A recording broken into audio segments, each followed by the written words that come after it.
Buenas tardes, estamos aquí en Cuadernos de Barrio, como todos los sábados de 15 a 17 horas, casi 2 horas con el pasado, con el presente, con el futuro acá, desde el piso 3 del legendario edificio hoy edificio multimedia. Soy Tony Roberto, estamos en compañía del camarógrafo, del switcher, perdón, Kevin Velázquez, Silvia Otazo y Uldis Martínez y Carlito allá arriba.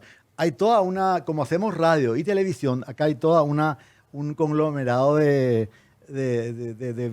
vidrieras, de cabinas, donde estamos, a pesar que estamos acá solos, pero hay mucha gente que está detrás con nosotros. Y esta tarde, de sábado, yo quiero, hablo mucho con esta persona porque cuando él construye su historia de la aviación civil, porque muchos son expertos en aviación militar también, va armando sus historias y bueno, me siento honrado porque puedo ser parte de esa historia. Cuando digo, mira, encontré una publicidad del 50 de una línea aérea en una revista del Paraguay de 1952 y vamos contando historia. Y esta tarde, nuestro amigo hizo dos partes de esta historia. Nuestro amigo Alejandro Dávalos Sotomayor hizo dos partes de esta historia y vamos a tocar hoy tal vez la última década romántica de la aviación civil comercial paraguaya. Con imágenes, con cosas que fuimos juntando, va juntando, que yo me siento honrado de que me permita esas discusiones, querido Ale Dávalos. Hola, Ale. ¿Qué tal, Tony? ¿Cómo estás? ¿Cómo te va? De vuelta, otra vez retomando Me la decís historia que nos quedamos en los 50. en los 40, Ahora nos adentramos en los 50, en los años dorados de ¿verdad? la era de la aviación de la aviación comercial. Claro, porque los años dorados, cuando la era del jet, la era del sueño de llegar más rápido. De una pregunta, o sea, bueno, de un mundo expectante en llegar, que estaba llegando la luna, Sí, la por década llegar a la del luna, 60. estaba el automovilismo, estaba con el Comet, La era futurista. la era futurista. Hay una historia del Corriere de la Sera que decía, in futuro, ¿cómo era? En italiano no voy a decir así, pero en español es, en el futuro el mundo será así. Y Es, contaba la historia eh, de esos autitos no, que iba a haber. los juguetes, Los los juguetes juguetes para eran, los niños, no sé si acá en Paraguay, pero por lo menos en los Estados Unidos eran totalmente futuristas ya comenzando la década del 60, la era de los cohetes, la exploración espacial. Y uno mira en los videos de YouTube que se conservan allí y dice, Dios mío, esto jugaban los niños de antes, eran, ¿cómo te voy a decir? Los aviones supersónicos que ya se programaban en ese entonces. Y bueno, y así ya se le iba metiendo la idea a los niños, a los jovencitos, sobre lo que se venía. y también sobre lo que nos vino también, sobre lo que nos fue. O sea, el sueño, Claro, pensaban claro. en el 2000 todos iban a andar en aviones, dando Exactamente. autos voladores y todo eso. Y eso Es- no pareció. Al contrario, bajamos un cambio cuando cae el Concorde. Exactamente. Bajamos un Ese fue cambio. ese marcó un hito en la aviación de los 2000, digamos. Se cayó un sueño, pero se está volviendo a retomar la idea para dentro de 2, 3 años volver a tener el hijo del Concorde, como le llaman algunos. Yo creo siempre en un mundo más lento. O sea, si yo No, yo vivo, no, yo si yo también vivo que con esto, si yo vivo en esta época, vivo con la IA acabo de creo que Susana de Uliambre me consiguió esta IA 1968, que formará parte del Museo de la IA del Paraguay.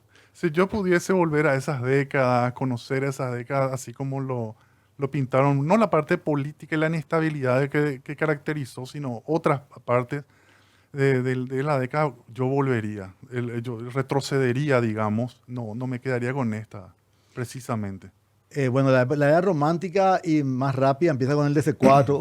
No, Vamos a partir de ahora de vuelta, vamos a retomar retomamos el año 50 para arriba, ¿verdad? nosotros habíamos hecho voy a un breve repaso, Sí. empezamos la década del 29, donde se inicia, digamos, oficialmente la aviación comercial del Paraguay, con la era aeroposta argentina, que ya conversamos en el primer programa. Sí.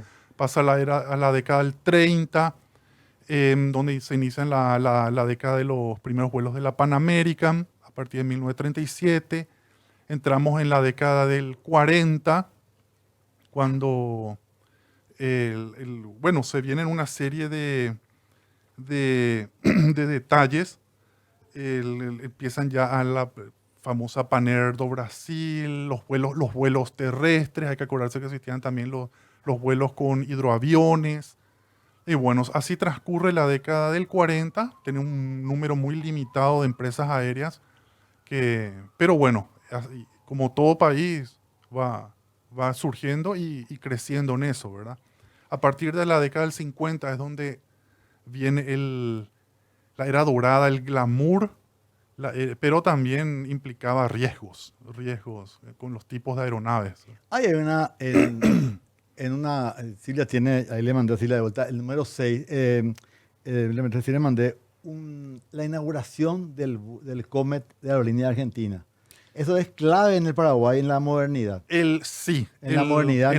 Exactamente. El Paraguay, hay que recordar que el Paraguay ingresa en la era del jet, digamos, como te había comentado, conversando entre nos, en el año 57, donde viene el primer avión militar a reacción, ¿verdad? En Bouga. Sí. Y creo que era la Fuerza Aérea Brasileña.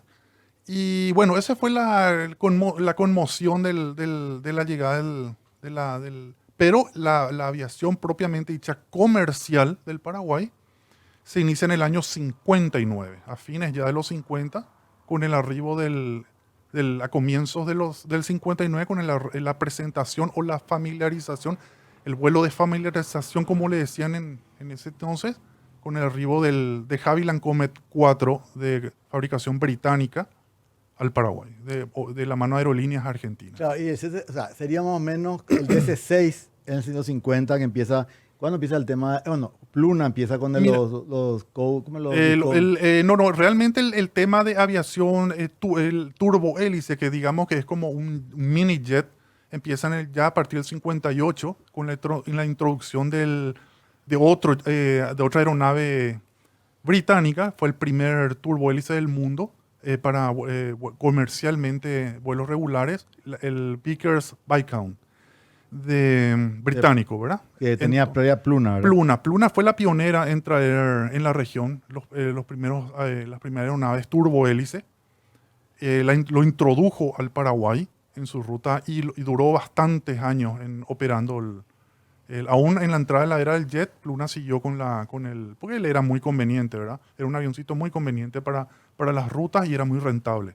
Muy rentable para el Paraguay, incluso. Creo que hasta los 90 todavía hacía puente aéreo entre Buenos Aires y Montevideo. No. A comienzos de los 80 se desactivaron los Viscount de Pluna. Continuaron así esporádicamente, pero con la introducción después de los 80 ya vino todo un cambio. Con los 737 que introduce Pluna, así como el 707 para rutas regionales e intercontinentales, entonces ya se va dejando de lado él. Pero Pluna tuvo otros aviones también, Me llama la atención más pequeñitos que también volaban al Me Paraguay. llamó la atención, Ale, que el nombre de ese avión de Pluna era Curubatú. Tiene ahí Sí. escrito. Te fijaste en Me ese, llama la atención que tiene un nombre, tiene Curubatú. Sí. Justamente era...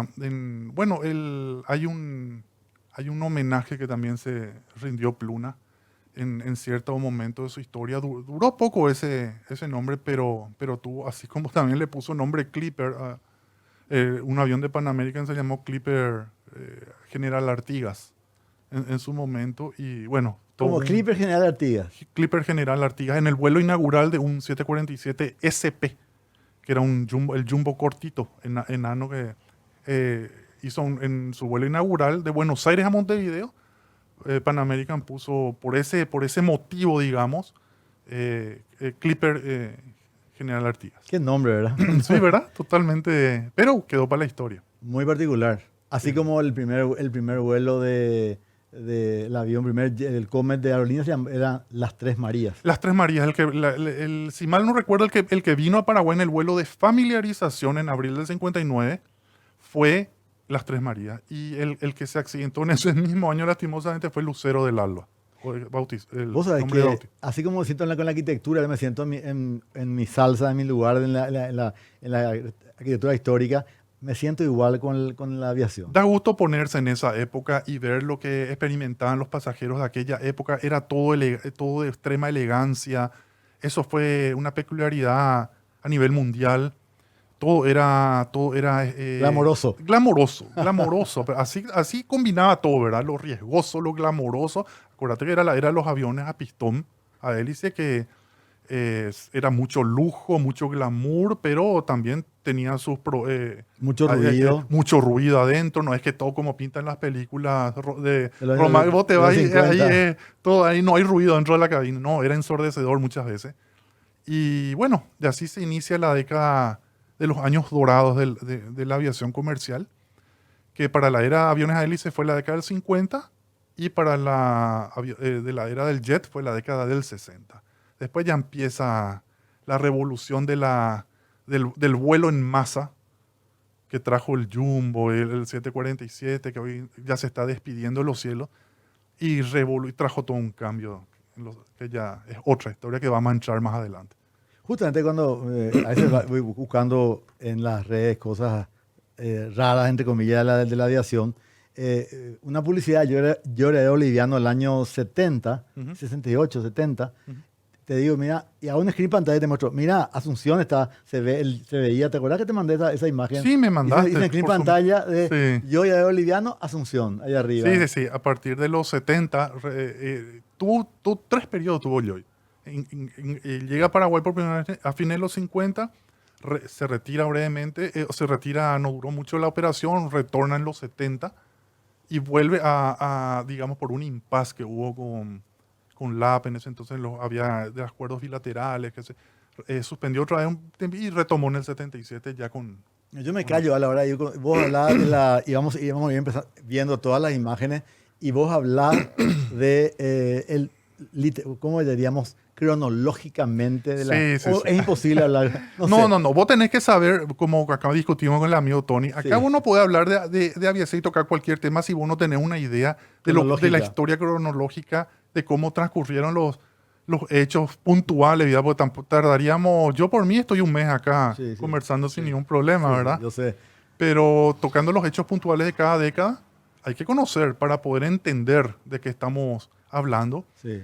Y yo preparé una historia que a lo mejor ya no creo que mucha gente deberían recordarla, aquellas personas que están entre de 80 para arriba hoy día, y ya queda en la memoria de los periódicos, pero es una historia muy interesante que involucró al Paraguay, que como te dije, es difícil que muchos recuerden o que sepan incluso. Y yo una vez me enteré por casualidad hace un tiempo atrás, y viendo un video dije, ¿qué es esto? Y me puse a investigar.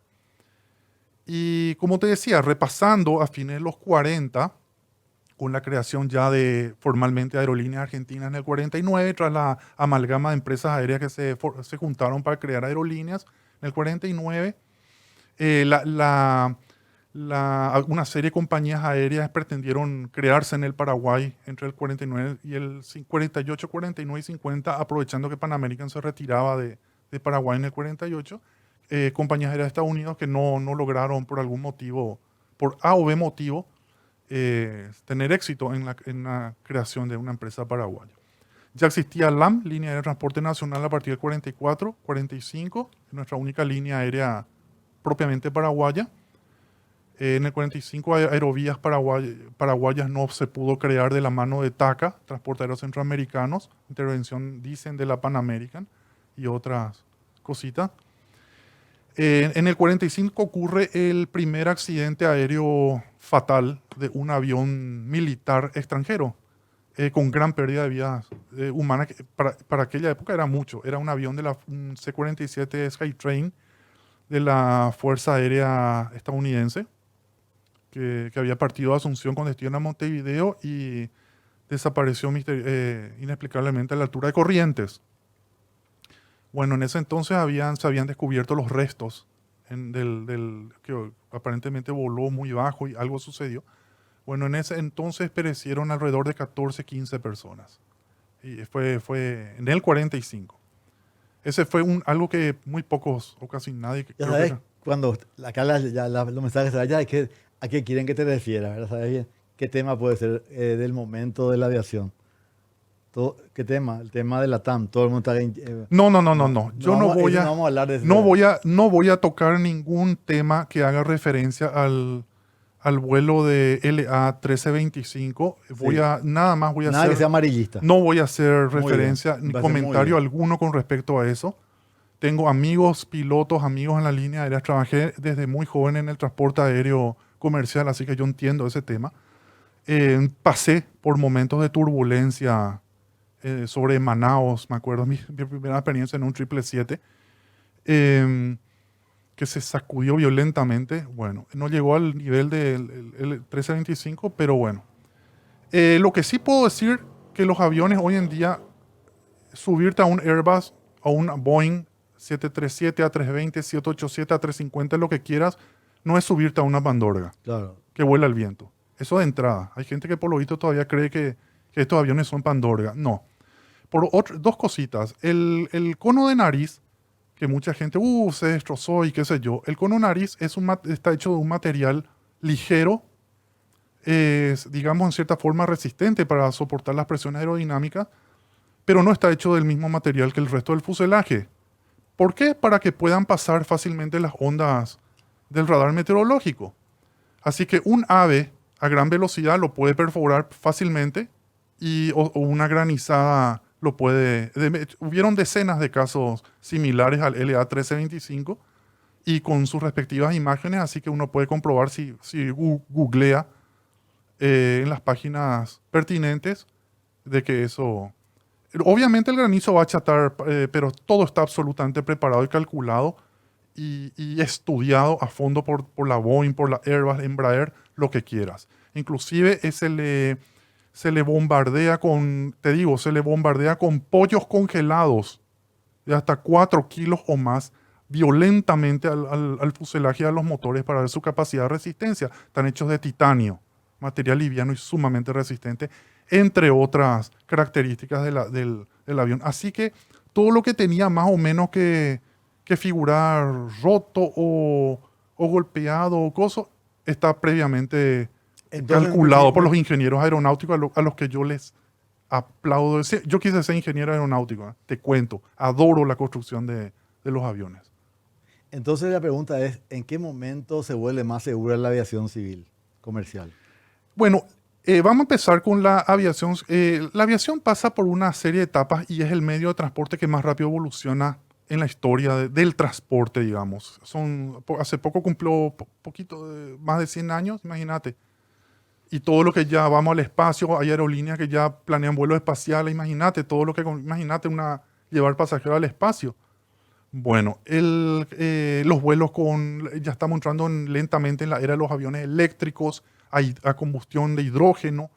Ya se pensó eso en décadas atrás, pero obviamente ahora está evolucionando con mejores investigaciones y tecnología.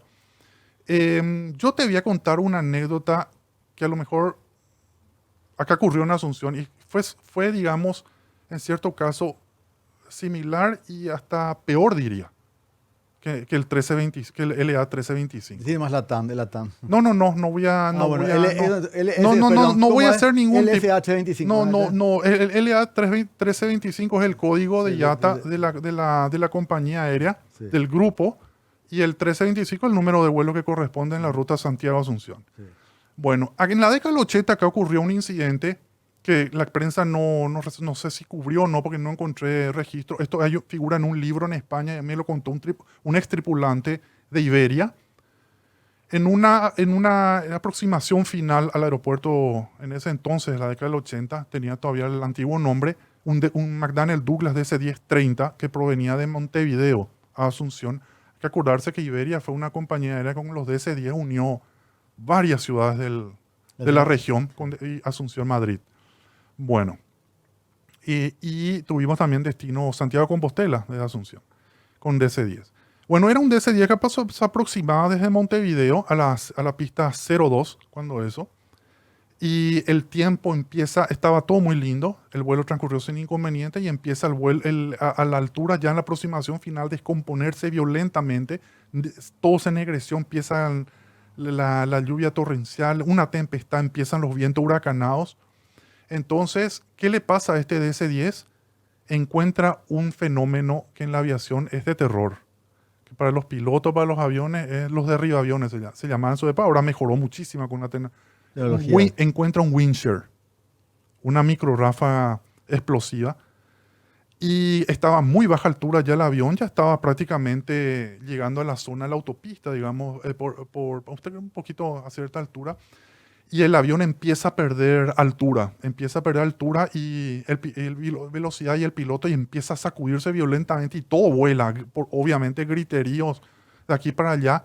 La tripulación ya estaba preparada para el aterrizaje, empiezan a indicar desde sus asientos de los jump seats, que son los asientos de tripulación, empiezan a gritar los pasajeros sin posibilidad ya de moverse, de que inmediatamente pongan posición de impacto. Imagínate todo lo rápido que calculaban ya. El piloto, en su máxima desesperación, acelera el avión porque el avión se venía a la altura ya de la autopista, ya no le daba prácticamente el piloto se imaginaba, ya no llegaba a la cabecera. Entonces él le pone hay un método de recuperación que tienen los pilotos, pero tenés que actuar en segundos. Creo que tenés menos de 40 segundos para reactivar, y eso se estudió a través de otros accidentes aéreos que ocurrieron en el pasado. El famoso Eastern vuelo 66 en John F. Kennedy, el que se desplomó ahí en la cabecera de la pista de un 727-200, el del 82, el de Panamá en Nueva Orleans. Bueno, se fueron estudiando el por qué ocurría. Entonces esto le sucedía de vuelta desde el piloto mete velocidad full de potencia y retoma, digamos, cierta altura. Y literalmente como ya estaba, logra llegar hasta las teclas de piano, que le dicen las cosas, y golpea el avión violentamente contra la pista y logra aterrizar. Por supuesto, aplausos, qué sé yo, respiro llega al aeropuerto, todo en orden, él debía continuar después, Río-Madrid.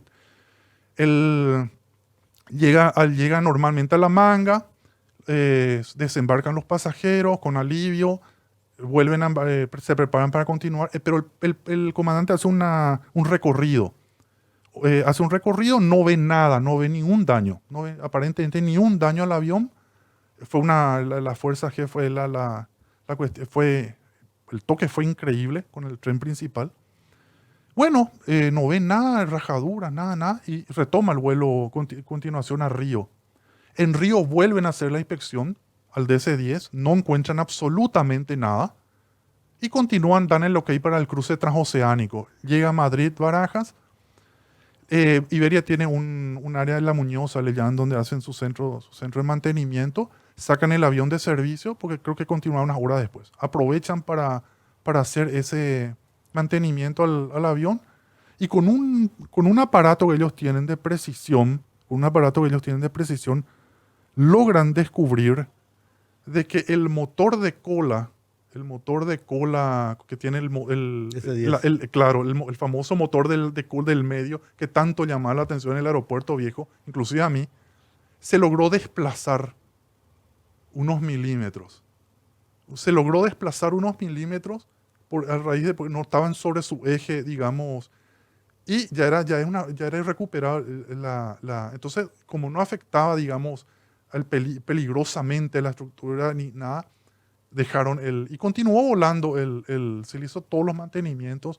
Eso me lo contó un tripulante de cabina que estuvo en el vuelo y que lo había escrito en un libro. Así que, señores, acá hablando del libro, tuvimos un caso también, el famoso wind shear. Claro, pero hablando del libro, tenés la obligación de escribir. Sí, no, eso me insistís todo el tiempo, sí, y vos sabés que la obligación de escribir. No tenés el derecho de no escribir un libro, no es la obligación.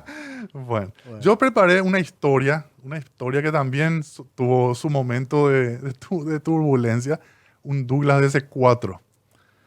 Ocurrió en el año 49, en donde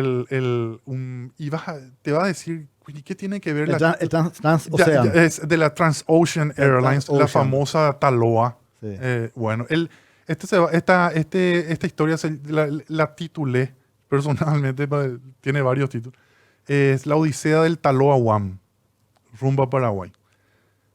Vos me decís, Dios mío, ¿qué tiene que ver China comunista con Paraguay en el 49? Bueno, pasa este avión había, en el año 49, Vamos al siguiente, déjame hacer un corte. Dale. Dejo en historia- suspenso. ¿Cómo se llama la historia? La Odisea del Taloa Guam, La Odisea del Taloa One. como está bautizado el avión, un Douglas DC-4. Como está bautizado el Douglas S4, que te estoy acá. Vamos a hablar después. Es genial acá hablar con Ale porque él está construyendo la historia de la aviación civil. Tony Sapienza también es importante. Grandiosísimo, historiador. Son dos grandes, Un gran saludo a Tony, un abrazo. Tony Sapienza y respeto nuestro siempre. querido Ale Dávalos. Hijo de un militar de aeronáutica. No. Antes de Mi papá trabajó muchos años en la ANAC, Era ANAC. hoy DINAC. Claro, Sí. coronel Era Alejandro Dávalos la Flores. parte jurídica, es abogado. Abogado, sí. Y me confundí con el general de la Avenida Sacramento. Con el general amigo de tu papá. Bueno, vamos a ir a un corte. Estamos acá en estos cuadernos de barrio. Volvemos enseguida. Excelente.